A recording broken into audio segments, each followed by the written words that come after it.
Olá, seja bem-vindo. Está no ar o 27 Segundos pela RCTV, canal 27 da NET Digital. Eu sou Hermes de Luna e vamos direto às imagens do que foi notícia, o que virou manchete no dia de hoje em 27 segundos pelas lentes da RCTV.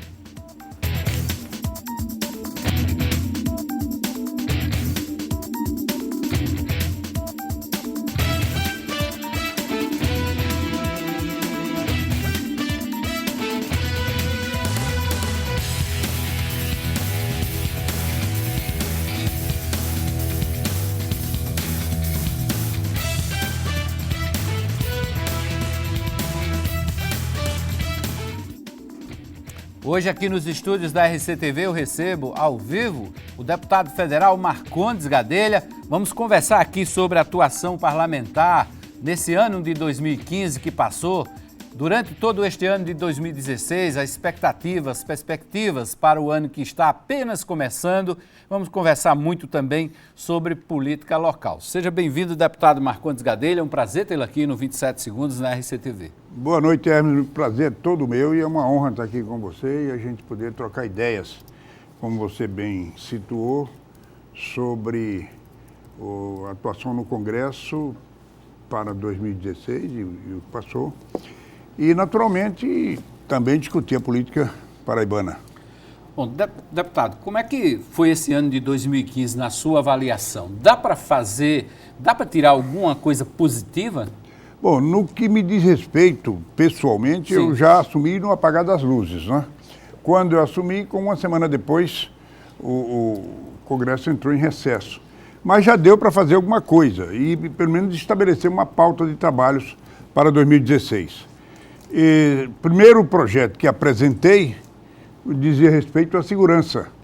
Eu mandei, no meu projeto, eu mando deduzir do imposto de renda a parte das despesas efetuadas pelo cidadão com segurança privada.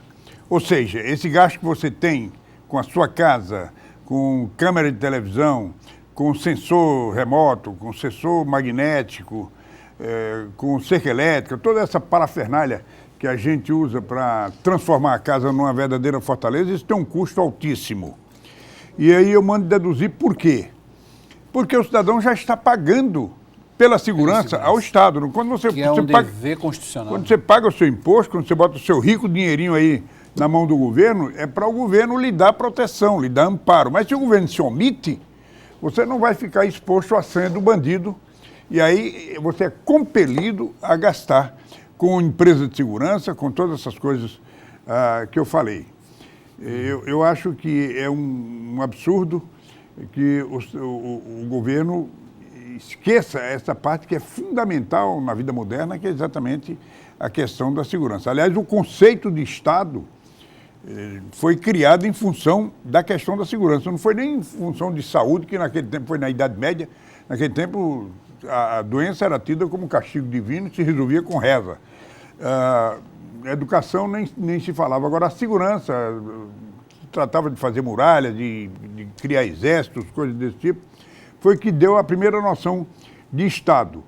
E hoje, infelizmente, o que nós vemos é uma carnificina, e aqui na Paraíba, de uma forma muito especial, uma pessoa transformada na segunda cidade mais violenta do país. E, então, nós entramos com essa primeira proposta. Mas há uma série de outros temas para 2016. Primeiro, da pauta antiga, que é a transposição de água do Rio São Francisco. Esse é um tema precioso para mim. Eu investi os melhores anos da minha vida nesta causa, me dediquei inteiramente à transposição e não admito que a gente venha a morrer na beira d'água. Os chineses começaram a sua transposição muito tempo depois da nossa, e a transposição deles é 11 vezes maior do que a nossa. Lá aqui a gente está falando em transpor 127 metros cúbicos por segundo, lá são 1.600 metros cúbicos por segundo transporte do rio Yangtze para a bacia do Rio Amarelo. O custo aqui é 8 bilhões de reais, lá é 62 bilhões de dólares. E eles começaram muito depois e a transposição lá já está funcionando há muito tempo, já estão utilizando água com resultados extraordinários. lá na China. Então, não há justificativa para esse atraso aqui. Esse é um tema que eu vou voltar a ele com muita intensidade. Bom, deputado, o senhor falou aí desse abatimento no imposto de renda com investimento em segurança pessoal, privada. Seria de quanto o percentual? Esse percentual seria aproximadamente o mesmo que a saúde e a educação. Nós sabemos que já tem dedução para a saúde e para a educação. Nós vamos fazer mais ou menos uma média. Eu não estabeleci no projeto esse percentual, deixei a critério da comissão especial que vai examinar o projeto fixar. É claro que não pode ser a totalidade, também não pode ser uma coisa irrisória.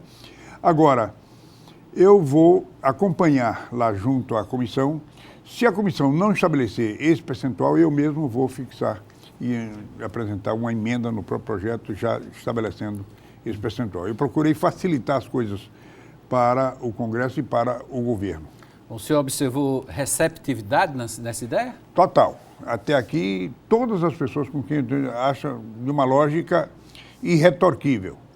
Se e quando um dia o governo cumprir o seu papel nessa área de segurança, então o projeto pode até se tornar desnecessário. Eu não sei quando é que isso poderia acontecer, mas eu sei que nesse momento a situação é caótica, a situação é insustentável e o pior, Hermes, é que ainda tem pessoas que cometem um pecado grave, que é procurar botar na cabeça das pessoas que esse negócio de segurança não tem solução.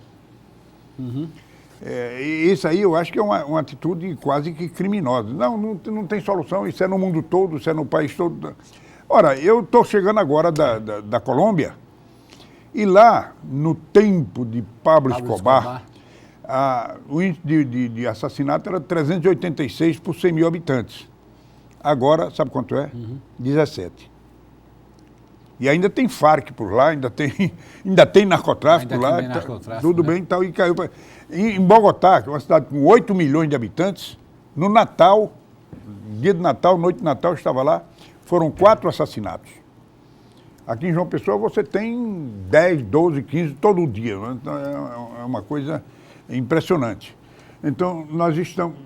Nova York também tinha um surto de criminalidade muito grande. Hoje você anda na rua tranquilamente, qualquer hora da noite, do dia da noite, sem nenhum problema. Então, é possível resolver o problema da inflação. E hoje você dispõe de tecnologias muito avançadas para controlar isso. Esse é um tema que nós vamos discutir depois com mais detalhe, quando chegar na parte estadual.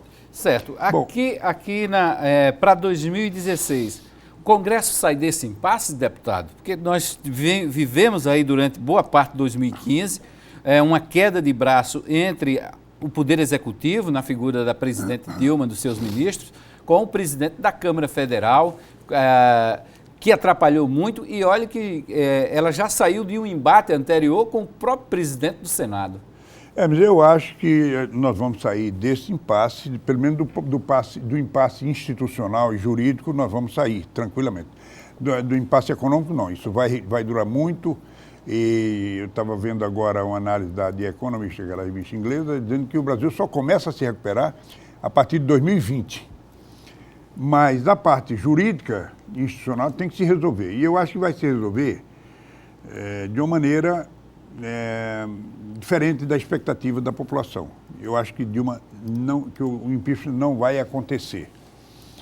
Não vai acontecer porque até aqui não há uma prova cabal de que ela tenha cometido crime de responsabilidade civil, que justifica o impeachment. O que nós temos é uma denúncia do Tribunal de Contas, aliás, uma denúncia muito bem fundamentada, muito bem estudada, por técnicos de maior competência, em cima daquelas famosas pedaladas fiscais.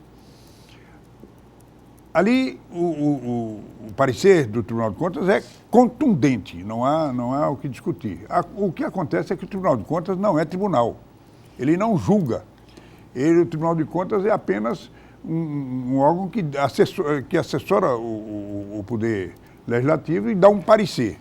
Nos Estados Unidos ele não é chamado de tribunal, é chamado de escritório.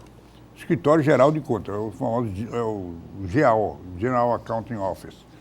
E ele simplesmente dá um parecer. E aí o Congresso é quem julga. E o julgamento no Congresso vai ser um julgamento político. E vai ser difícil ter 342 votos na Câmara para você iniciar esse processo de impeachment. E no Senado é mais difícil ainda. Então eu não creio. Agora, esse governo vai ficar se arrastando aos trancos e barrancos, vai ser uma coisa mambembe aí durante esses anos todos. E o país vai entrar em extrema dificuldade. Nós não vimos ainda da missa um terço. O desemprego vai se agravar. Essa situação da moeda desmoralizada alimenta a inflação também. Nós vamos ter problemas fiscais muito sérios. E isso tudo vai sendo jogado em cima do cidadão que já não aguenta mais. O governo vai querer aumentar impostos para cobrir seu déficit fiscal, vai tentar conter o consumo elevando taxa de juros, que é um outro ponto que eu vou assumir. Parece a saída mais cômoda para o governo, né?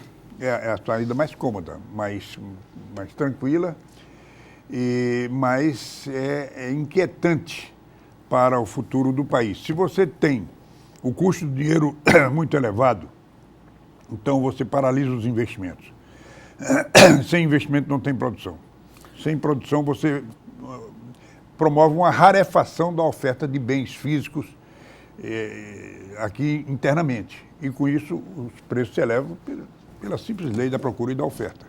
Ok. Bom, nós vamos a um rápido intervalo e voltamos em seguida com 27 segundos. Segundo bloco, vamos continuar aqui com o deputado federal Marcondes Gadelha. Vamos continuar conversando sobre política nacional. Vamos trazer temas da pauta local também. Fique ligado no 27 segundos. Você já sabe, você participa usando o Twitter, o Instagram. O perfil nas redes sociais é o mesmo, @RCTV_canal 27. Manda aí sua pergunta, sua interação. Participe aqui conosco como Ranieri Abrantes, advogado, escritor, que já está aqui participando e assistindo com a gente o 27 segundos. Fique ligado, voltamos em seguida.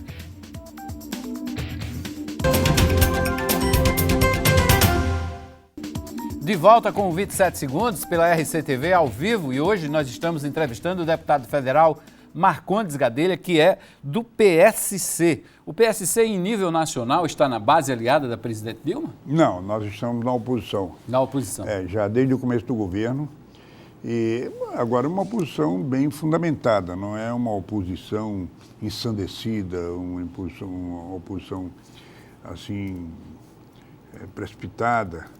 Fazemos as coisas de uma maneira muito consciente.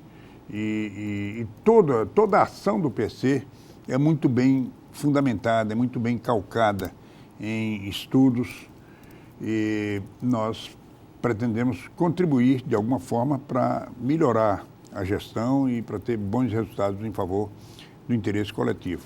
Bom, o senhor disse que acredita que a presidente não sofrerá impeachment, mas que o governo ficará sem rumo, uma espécie de governo mambembe. Isso não seria, assim, de certa forma, muito prejudicial para o crédito do Brasil, interno e externamente? Já está sendo e vai continuar sendo, e a tendência é piorar. Nós já tivemos o rebaixamento das notas das agências que calculam o risco de investimento. Nós temos todo dia críticas internacionais tudo que acontece aqui no Brasil agora é objeto de preocupação e de cuidado. Não é criticar por criticar. Mas veja, por exemplo, a semana passada eu estava ouvindo uma rádio americana e um programa de 2 horas sobre saúde pública. Dessas 2 horas, 1h30 foi sobre a situação da zika, da chikungunya aqui no Brasil. E eles chegaram ao ponto de procurar dissuadir o cidadão americano de vir para o Brasil. São 14 países que estão indexados e o Brasil no meio. É uma discussão intensa sobre isso. Todos os jornais internacionais, todo dia, rigorosamente, sai uma coluna sempre negativa em relação à situação do país. E é, sobretudo, a falta de horizonte, a falta de perspectiva, é o fato de não se saber como sair desse buraco. Vai sair, sim, porque o país é grande e porque Deus é brasileiro, então, de uma forma ou de outra, nós vamos sair. mas o cálculo é que só vamos começar a nos recuperar a partir de 2020. Você nunca teve uma confluência de dados tão temerários, tão ominosos como esse que nós estamos vivendo nesse momento. Então você tem déficit fiscal, você tem uma moeda desmoralizada, você tem inflação lá em cima, tem desemprego crescente, déficit na balança de pagamento da ordem de 58 bilhões, taxa de juros na estratosfera. Então, como é que você... É um conjunto de coordenadas macroeconômicas muito graves para você ajustar tudo com alguma celeridade, que é o que a gente está precisando para enfrentar essa situação. Agora, Hermes, eu vou lhe dizer uma coisa. Eu estou convencido de que essa é uma crise do governo, mas não é só uma crise do governo, é uma crise do sistema de governo. O sistema de governo, o presidencialismo no Brasil, é uma usina geradora de crises, de desestabilização. Ao longo desses 100 anos de república, 100 e poucos anos de república, nós nunca tivemos só tivemos um período de normalidade, que eu chamo normalidade, foi o período de Juscelino Kubitschek. O que é normalidade? É um regime democrático, com taxas de crescimento do PIB acima de 7% e um mínimo de transparência, algum controle da inflação. Mas o resto, ou você tem golpe de Estado, ditadura, suicídio, renúncia, impeachment e, sobretudo, corrupção desenfreada e subdesenvolvimento. É só olhar a história do país, começando de Deodoro, sofreu o primeiro golpe de Estado, Floriano implantou a primeira ditadura, daí então a República Velha foi toda uma sucessão de revolta, revolução federalista, Canudo, sei que lá, todas essas coisas, até desembocar nos 18 do Forte Copacabana em 22, 24 a Revolução Paulista, 27 Coluna Prestes, 30 a Revolução de 30. Getúlio chega ao poder, em 34 um esboço, um arremedo de democracia, mas logo em 37 ele dá o golpe de Estado, implanta a segunda ditadura, que foi o Estado Novo, aí sofre a deposição em 45, volta nos braços do povo, mas se suicida no meio de um mar de lama. Juscelino tenta tomar posse, sofre três tentativas de impedimento de golpe, mas consegue, porque era mineiro, tinha jogo de cintura, conseguia anistiar as pessoas e conduzir o seu governo. Depois vem o louco Jânio Quadros, renuncia. Depois vem a tentativa de impedimento de João Goulart. Depois vem uma ditadura militar de 20 anos. Depois vem um governo inepto de Sarney, cheio de problemas econômicos muito graves. Depois chega o seu Collor de Mello, vai, assambarca o erário público e cai mediante o impeachment. E depois, enfim, chegamos aí a esse governo do PT, que é uma tragédia também a mais, uma coisa lamentável, porque era um partido que inspirava uma boa esperança, uma boa expectativa, mas também acabou se entregando à corrupção. E eu acho que isso tudo tem a ver, você vê que não há, é uma história homogênea. Ao longo de 100 anos, é sempre uma crise iterativa, uma atrás da outra, uma coisa sem fim. E eu acho que com esse regime, com esse sistema presidencialista brasileiro, nós vamos continuar dessa maneira. Por quê? Porque há uma hiperconcentração de poder. O presidencialismo brasileiro é um presidencialismo imperial. Há uma concentração de poder na mão do presidente da República e em Brasília. Uhum. E toda concentração de poder e de recursos acaba gerando corrupção. Essa é uma coisa inevitável. Nós copiamos mal o sistema americano. O presidencialismo só deu certo lá no país onde ele foi inventado, que é lá nos Estados Unidos. Uhum. O resto, a América Latina todinha adotou o mesmo sistema e temos aí um punhado de republiqueta banana e maioria subdesenvolvida e sujeito a essas crises permanentes e sem fim, que tem um custo econômico e social também muito sério. Essa crise da dona Dilma agora não é só econômica, ela é também moral, ela é também política Está tudo imbricado e eu acho que isso tem a ver com o sistema de governo. Ou nós fazemos uma reforma do presidencialismo, desconcentrando o poder, dando mais autonomia aos estados, dando mais recursos, mais competência, mais atribuições, exatamente como lá na matriz, ou então implantamos o parlamentarismo de vez, que seria a solução mais consentânea. Isso que eu ia lhe perguntar, resolveria passar do presidencialismo para o parlamentarismo? Olha, pode até não resolver, mas melhoraria muito. Uma crise como essa já tinha terminado. Porque cai o governo imediatamente sem nenhum trauma, não precisa de impeachment, não precisa de coisa nenhuma. Então, muda-se o governo, muda-se o gabinete, se for o caso, o Congresso também, muda tudo e isso facilita muito. Uhum. O sistema parlamentarista é também, assim, uma espécie de antídoto contra a corrupção. Não que não haja corrupção no parlamentarismo, mas a probabilidade é bem menor.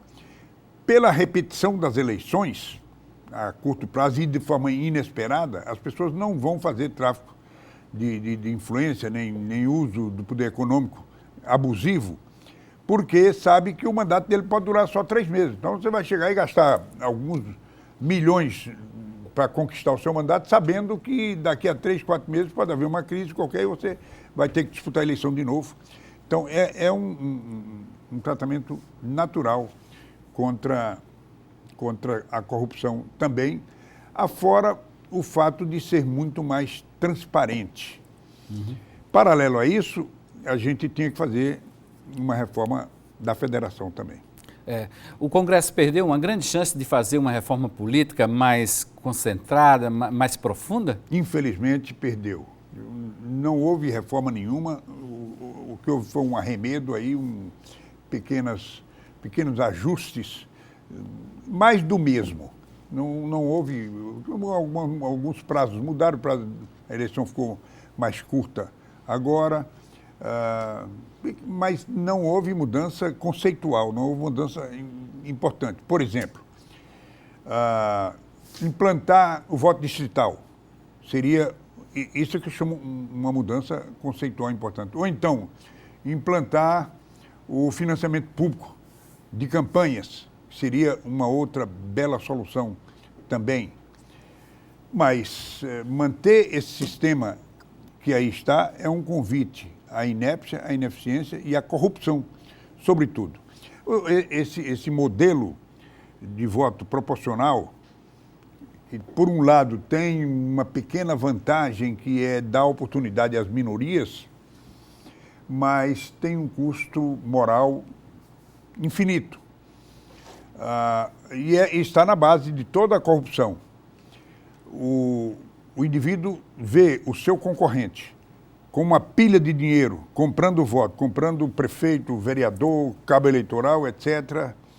Muitas vezes ele não tem que sair nem daqui de João Pessoa, chama o preposto lá do interior, faz a negociata aqui, compra como se estivesse comprando uma boiada. Provavelmente, se for lá nesse município, vai uma vez só e provavelmente não irá nunca mais. Então, você assiste toda essa cena, você é o concorrente e não tem dinheiro. Então, você se sente compelido a se aprovisionar de recursos de qualquer forma, seja ele limpo ou sujo, espúrio ou não. E é exatamente na raiz dessa história que está essa coisa do Lava Jato aí. Quer dizer, o PT, o PP, alguns partidos precisavam de recursos para financiar os seus candidatos e aí não tiveram nenhum escrúpulo de meter a mão no dinheiro público por uma necessidade. Se você vê o seu concorrente cheio de dinheiro e se você não corre atrás nesse sentido e vai se corromper também, você vai perder a eleição. Então, é inevitável essa associação do sistema proporcional com a corrupção. Ok, deixa eu fazer outro intervalo, deputado. O Inácio Queiroz está aqui participando, advogado, está dizendo que está assistindo 27 segundos. Também o Nilvando Dias também está nos acompanhando. Está dizendo, inclusive, o seguinte: político mais culto da Paraíba. Dá gosto de ver e ouvir este homem com verdadeira aula de história política. E a generosidade aí do companheiro, eu fico muito grato, muito honrado. Está aqui o Nivaldo Dias nos assistindo. Bom, nós vamos ao intervalo e voltamos em seguida. Faça aí como o Nivaldo, como o Inácio, participe, interaja conosco. Na volta do intervalo, eu continuo a entrevista com o deputado federal Marcondes Gadelha e tenho também aqui a honra da presença do jornalista Edinho Magalhães, nosso correspondente em Brasília, que vai estar aqui mais uma vez nos estúdios da RCTV. Fique ligado, voltamos em seguida. É verdade, vamos trazer também a festa de ontem, a reportagem sobre a festa de ontem.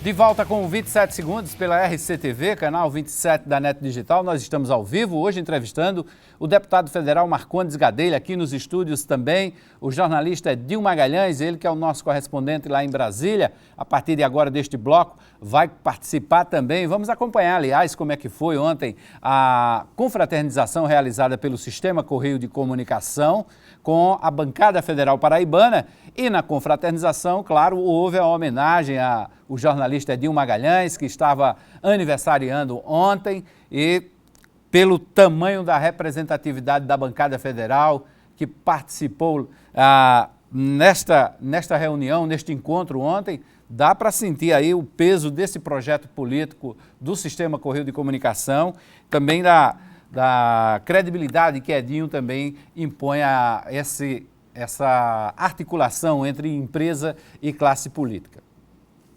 Foi um instante festivo, um momento para reconhecer o trabalho do jornalista Edinho Magalhães. Edinho é uma unanimidade, é um ponto de convergência, é um denominador comum para toda a classe política. Eu vim movido pela admiração que tenho por ele, pelo carisma pessoal dele. Edinho é um profissional muito respeitado em Brasília, é um profissional, é um homem educado, é uma pessoa discreta, muito querida e muito estimada. E é fundamental a presença dele em Brasília porque ele, como você falou, ele traz de Brasília o olhar paraibano. Correspondente do Sistema Correio de Comunicação em Brasília, Edinho retrata o trabalho dos deputados federais e senadores paraibanos. Faz isso através do jornal, TV, rádio e demais veículos do Correio. E essa presença na capital federal é um dos diferenciais da empresa. Brasília é a corte. Então, se você faz parte de um reinado e não está presente na corte, você está equivocado. O centro de informações da área política, da área econômica é a capital federal, Brasília. Então, nós sempre tínhamos essa falta, essa carência de termos uma pessoa de confiança da casa e que lá estivesse fazendo esse trabalho junto aos parlamentares e junto ao mundo econômico, junto ao mundo político, de uma forma geral brasileiro. Na verdade, a gente tem essa parceria, né, com a bancada federal, em que a gente pode estar mostrando um pouco, dando esse feedback para os paraibanos, que são as pessoas que estão realmente elegendo esses deputados, senadores, para que a gente possa estar mostrando um pouco do trabalho que é realizado. E tem sido bem interessante, tem entrado na RCTV, na TV Correio, Portal Correio, na 98 FM também, então todo conjunto, na verdade, o próprio Sistema Correio tem abraçado essa causa. Eu acho que tem sido de grande valor, tanto para os eleitores desses candidatos, aí, desses deputados, que tem feito também uma oportunidade de a gente estar mostrando um pouco também das missões, das lutas em prol da Paraíba e do Brasil. Nós temos uma bancada aí de 15 parlamentares, né, 12 deputados federais e 3 senadores. Então é importante a gente ter esse congraçamento, né, saber que o Correio tem os espaços aí abertos para todo mundo. E que é importante também que a população acompanhe. Aos 43 anos, Edinho disse que se sente feliz e agradeceu a oportunidade de atuar no maior grupo de comunicação do Estado. É nosso dever e nossa missão número 1, mostrar aos paraibanos o que os representantes deles, a bancada federal paraibana, os deputados federais e senadores, estão fazendo por eles, paraibanos, e por nossa Paraíba. Então, fica aí, se eles acertarem, merecerão os aplausos. E se errarem, nós estaremos mostrando também.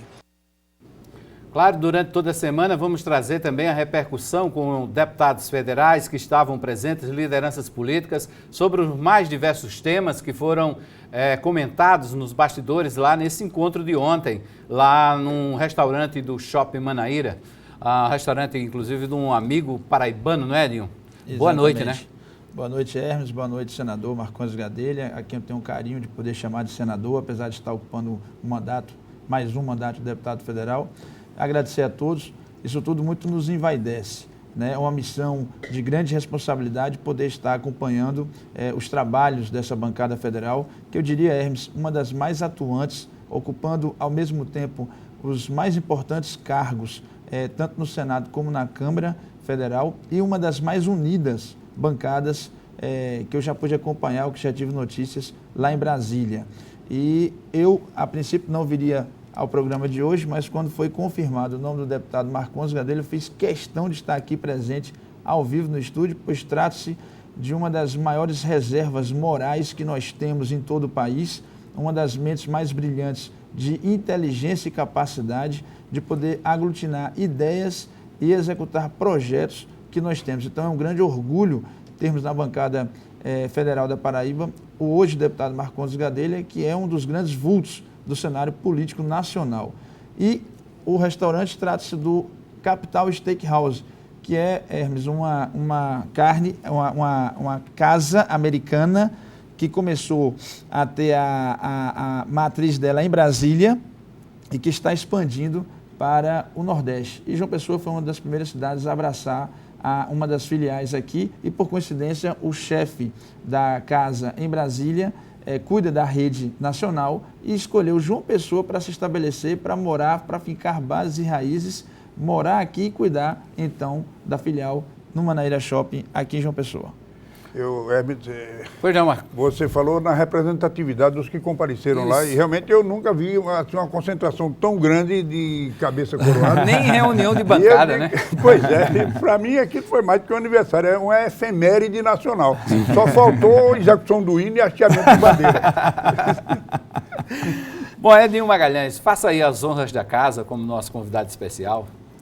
Pois é, eu sempre tive esse sonho, né, de poder um dia estar numa bancada entrevistando o ex-senador Marcondes Gadelha, um dos grandes nomes da política do cenário político nacional e um dos grandes defensores do parlamentarismo nacional, né?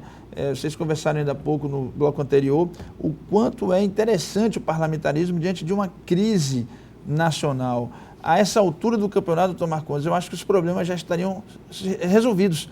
Né? Sem dúvida.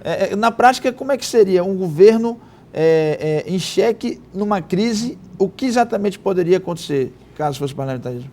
Poderia acontecer, primeiro, a dissolução do gabinete. Então, cai todo o gabinete e se apresenta um plano emergencial. Gabinete presidencial. O gabinete, no caso que o senhor diria, ministros, isso, primeiro escalão, segundo escalão. Cai tudo. Em segunda hipótese, cai apenas o primeiro-ministro. Terceira hipótese, o próprio Congresso. Então, você pode convocar eleições gerais. Dissolve o Congresso e convoca-se eleições gerais. Alguém tem que formar um novo governo e é como se fosse um impeachment sem dor. Sem dor, sem traumas. Uma coisa que já está no roteiro. E com a participação da população. Alguém tem... É uma coisa como aconteceu... Na Grécia? Exatamente, como aconteceu na Grécia. Uma crise lá terrível, provavelmente pior do que a nossa. Sim. Mas, imediatamente, o primeiro-ministro apresentou a sua proposta, como havia uma desconfiança geral, então ele resolveu convocar eleições gerais para referendar a sua nova proposta. E poderia ter perdido, e com isso ele seria alijado do gabinete e a oposição formaria um novo governo. Tudo isso sem trauma, sem problema. Nós tentamos implantar o parlamentarismo já uma vez, logo depois da Constituinte. Mas, naquele tempo, houve uma associação com a monarquia. Associaram e teve uma visão amigo meu que, né? Uma distorção. Teve um amigo meu que me disse, eu sempre votei com o senhor, toda a vida, até naquela do rei. Que estava em questão era o parlamentarismo. Ele achava que era a monarquia que estava em questão. Até naquela do rei votei com o senhor. Mas hoje, graças a Deus, melhorou muito a aceitação em relação à proposta parlamentarista. O último levantamento que nós fizemos foi há cerca de 3 meses atrás, já havia 27% da população favorável. Hoje eu creio que é muito mais com a crise. E à medida que vai se agravando, eu estava dizendo o problema é que o sistema de governo que está aí não tem solução.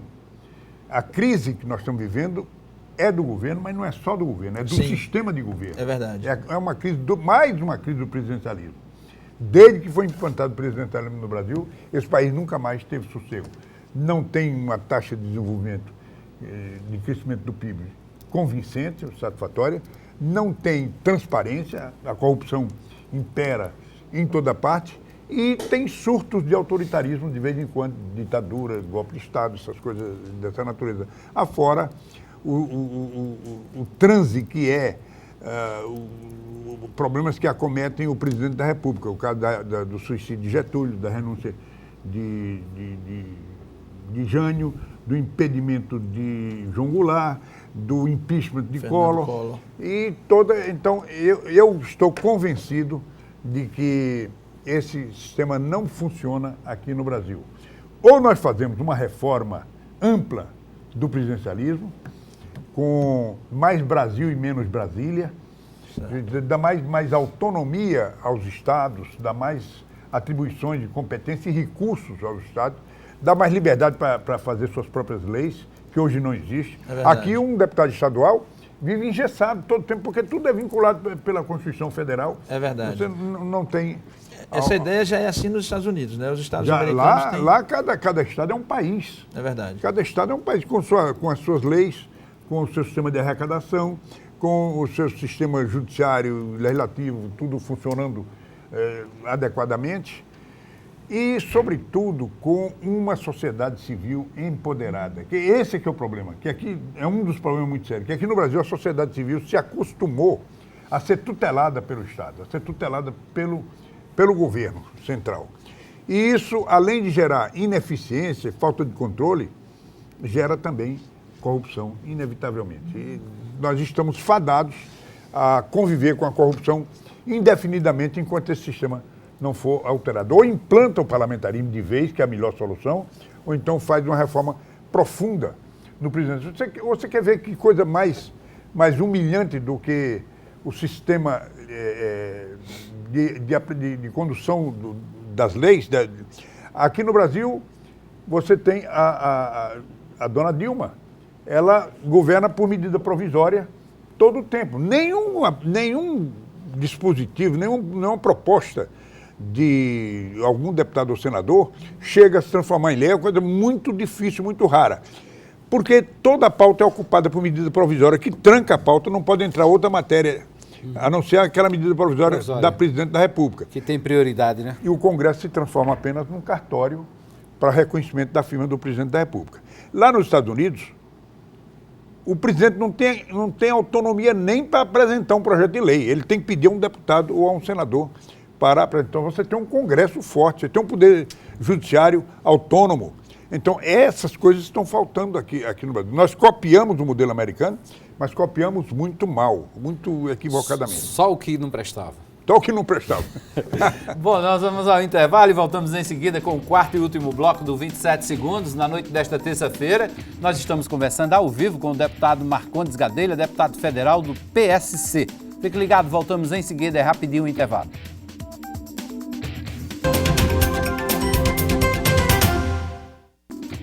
De volta com o 27 Segundos, quarto e último bloco nessa conversa com o deputado federal Marcondes Gadelha, do PSC. A gente estava conversando aqui no intervalo, o deputado federal Marcondes Gadelha é o primeiro vice-presidente nacional do PSC, né? Deputado, como é que tem sido esse trabalho lá na primeira vice-presidência? Olha, é um trabalho duro, árduo, porque a gente viaja muito pelos estados. Mas é compensador, porque... O pastor Everaldo, o presidente? O presidente é o pastor Everaldo. Ele foi candidato a presidente da República, inclusive. Foi candidato a presidente da República e o Leonardo foi candidato a vice dele. Era o vice dele. Leonardo Gadelha... Era o vice dele. A gente achava até que o pastor tinha condição de ter um bom resultado. Ele ia muito bem. Muito bons debates. Mas a morte do Eduardo Campos acabou prejudicando o pastor. Porque entrou a Marina, que também é evangélica. Sim. E... com mais... Pulverizou.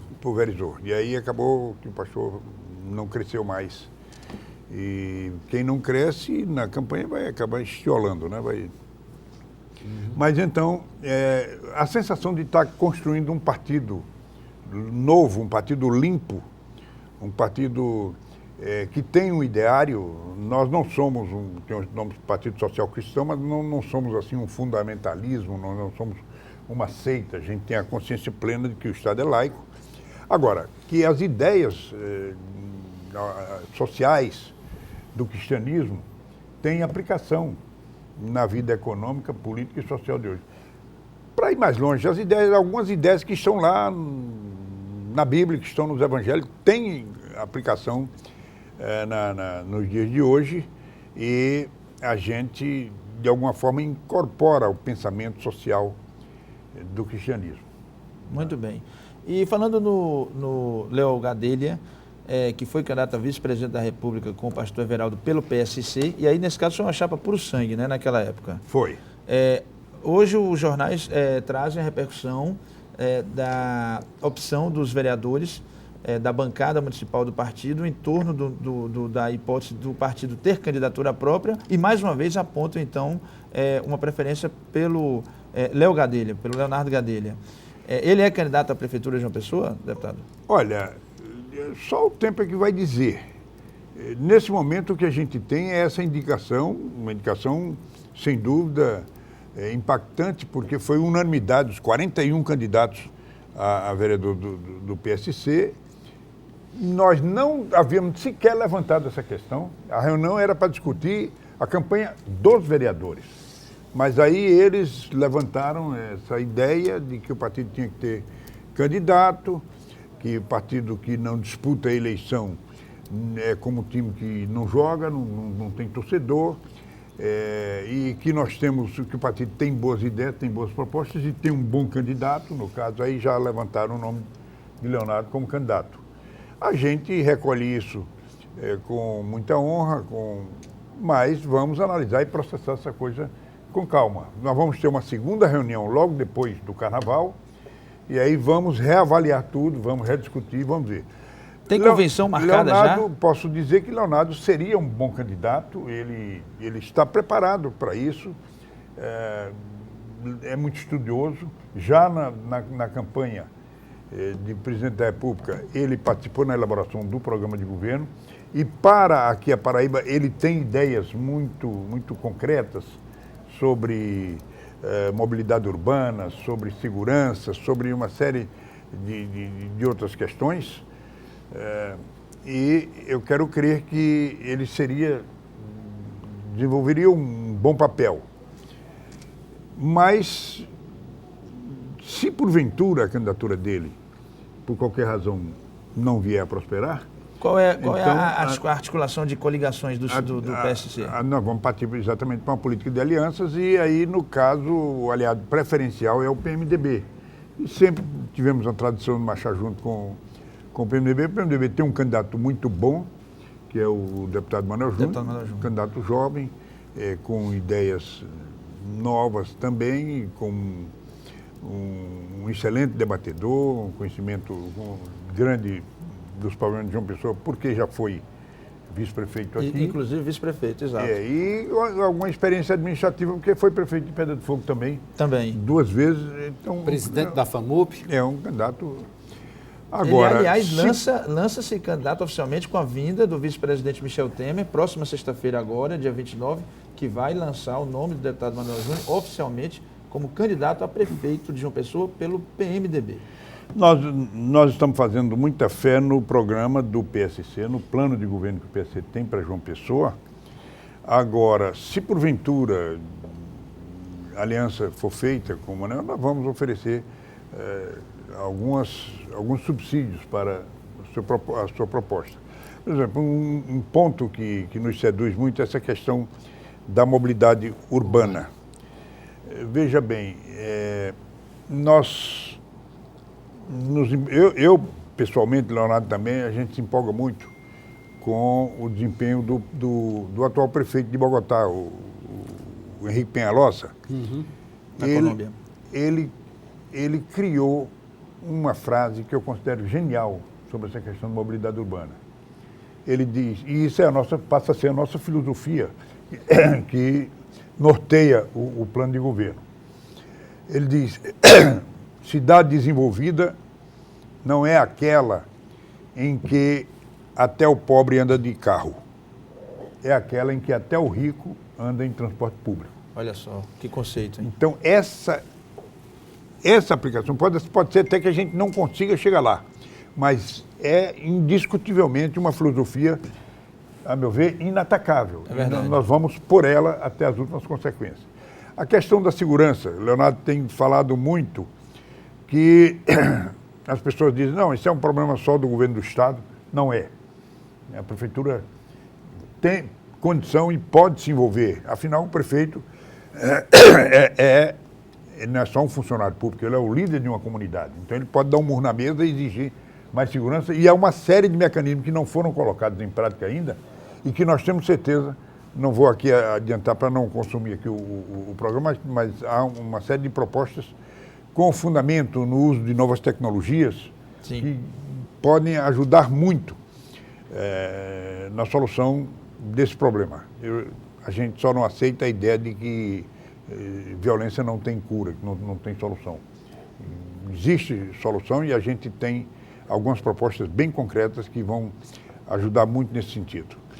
E, enfim, na área de saúde, em vários outros segmentos, nós estamos com algumas ideias alinhavadas, quase prontas, e ou usaremos isso aí num eventual lançamento de candidatura, ou então vamos ceder com muita honra a quem queira fazer uso delas. Ok, deixa eu registrar aqui a audiência do Alcir Neto, do Rubens Medeiro, da Rariane Arruda, Arquimedes de Castro, nosso companheiro lá em Campina Grande, o Elton Renê, o Erivaldo Júnior, a Lúcia Lacerda, o Júnior Buzão, o advogado Abelardo Neto, o Wellington, o Tarcísio Filho, o Antenor João, a Penha Chaves, Mateu Galvão, Jackton Kelly, o Naldo, o Ed Carlos Santana, o Francinaldo Aureliano está por aqui também, o chefe Adeildo Meira também está por aqui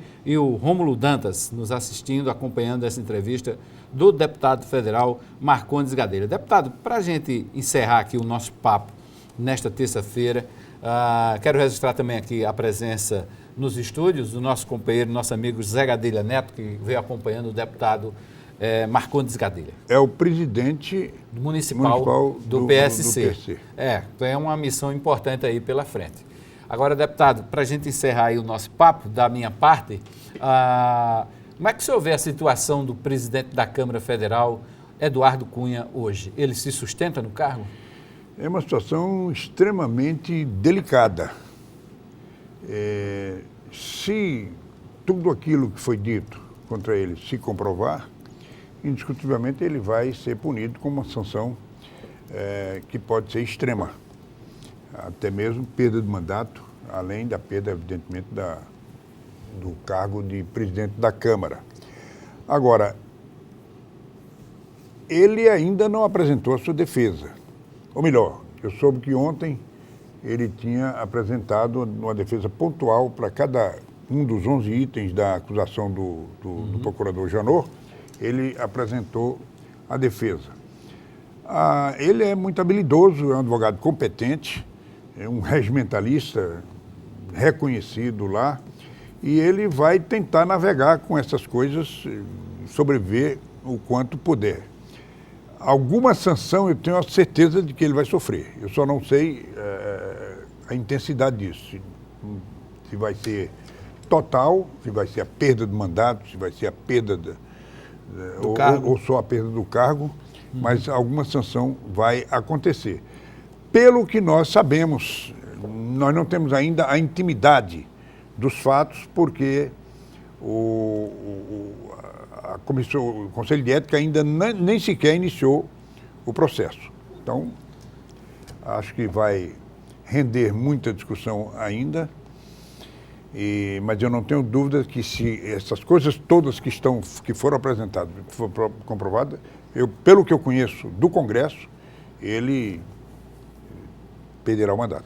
Ok. Edinho Magalhães, sua última pergunta. Isso está tão complicado, Hermes, que eu estava hoje em Recife ouvindo uma entrevista do ex-governador Jarbas Vasconcelos, que é deputado, que é do PMDB, dizendo que simplesmente não vai votar para líder do partido. Ele não vai a Brasília, nem para votar em Hugo Mota, nem para votar no Leonardo Pisciani, por conta do reflexo que isso tem na presença e autonomia de Eduardo Cunha como presidente da Câmara, e obviamente, se Hugo Mota for eleito, e também com relação ao impeachment, que ele é franco defensor, né, e que acredita que com o Leonardo Pisciani na liderança, a bancada do PMDB estaria mais distante desse intuito do PMDB. Eu queria comentar, senador, com relação até para os mais jovens que estão nos assistindo, a época em que o senhor foi alçado, escolhido e convidado, o senhor tinha uma amizade muito grande com o apresentador Silvio Santos, que foi candidato por determinado momento, ainda na década de 80, à presidência da República, e que o senhor tinha sido indicado e escolhido para vice-presidente dele naquela ocasião, naquela oportunidade. Eu acho isso tão emblemático, os mais novos não conhecem, talvez não tenham vivido essa história. Eu queria que o senhor, então, em um minuto final, pudesse só retratar e lembrar como foi esse fato. Olha, infelizmente fomos tungados, faltando 9 dias para a eleição. Aliás, faltando 6 dias para a eleição. Foi no dia 9 de novembro, a eleição era 15 de novembro, no dia 9 de novembro o tribunal negou o registro da nossa candidatura.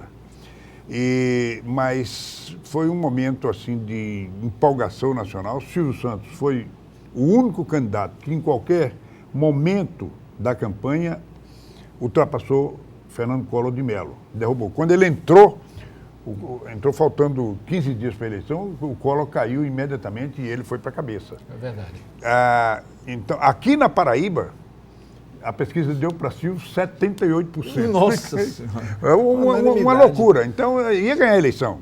Agora, juntou-se um esquema formado pelo o Roberto Marinho, sim, mais Antônio Carlos Magalhães, sim, e mais o ex-ministro da ditadura, Leitão de Abreu, fizeram lá um trabalho muito pesado, em primeiro momento para negar a legenda a Silvio Santos, depois para impedir que ele conseguisse uma legenda, ele teve que mudar de partido para conseguir a legenda, e por fim negar a candidatura, porque se deixasse ele ter candidato, o problema Silvio era como um Boeing estacionado na pista, né? Ninguém decolava enquanto não se resolvesse a situação jurídica da candidatura dele. Mas se ele fosse candidato, não tinha para ninguém, isso aí não tenho nenhuma dúvida. E teríamos tido um primeiro resultado muito bom, que seria impedir o Collor de ser presidente da República. E levar se o brasileiro soubesse. Levasse o país para esse desastre, né? Então a retirada de Silvio da cena foi que permitiu ao Collor de ganhar a eleição. Agora, além disso, uma coisa muito importante, essa candidatura de Silvio Santos. Eu diria que ele era o candidato ideal para aquele momento. Um momento em que você tinha uma inflação de 89% ao mês. Nossa. As pessoas não queriam mais trabalhar. Todo mundo só queria viver de especulação no mercado financeiro. Então sim, lembra daquele... Overnight, aquelas coisas, CDB, CDI, sei lá, aquelas coisas todas.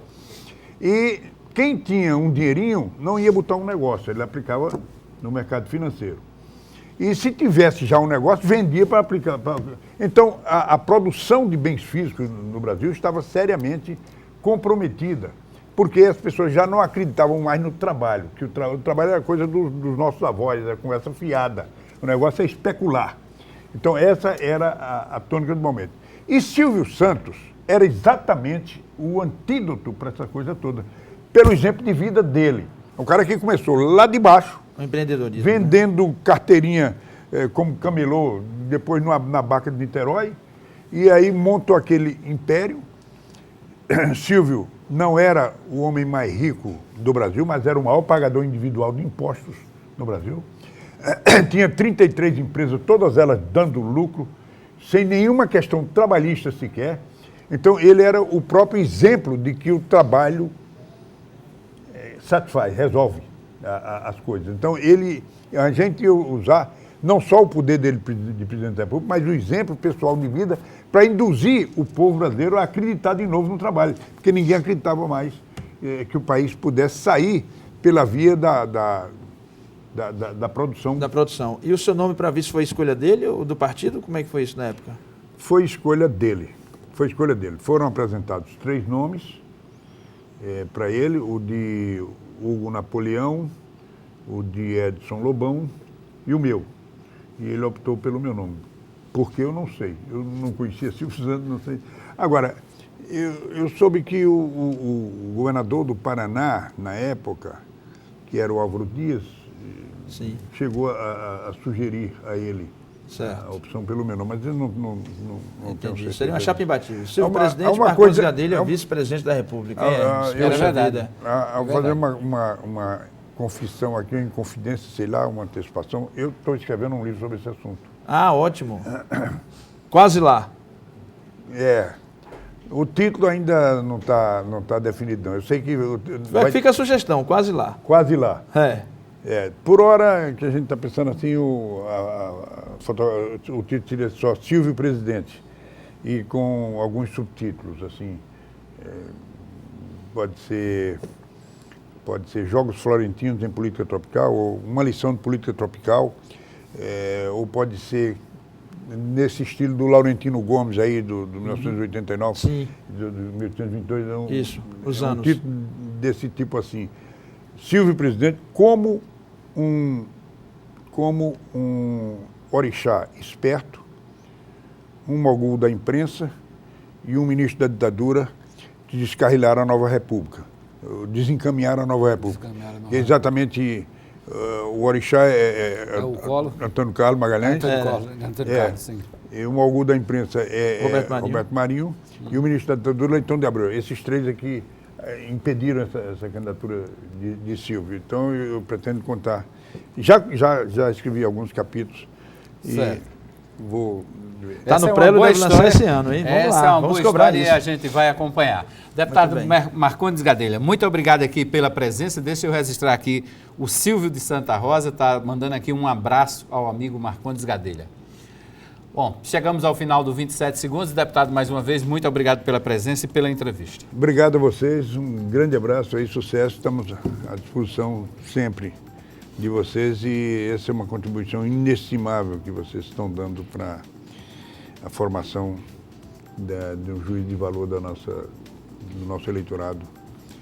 Fazemos votos para que o senhor continue. É muito importante essa coisa essa interação no meio de comunicação, porque no frigir dos ovos o povo é o grande autor de tudo, né? Sim. Então,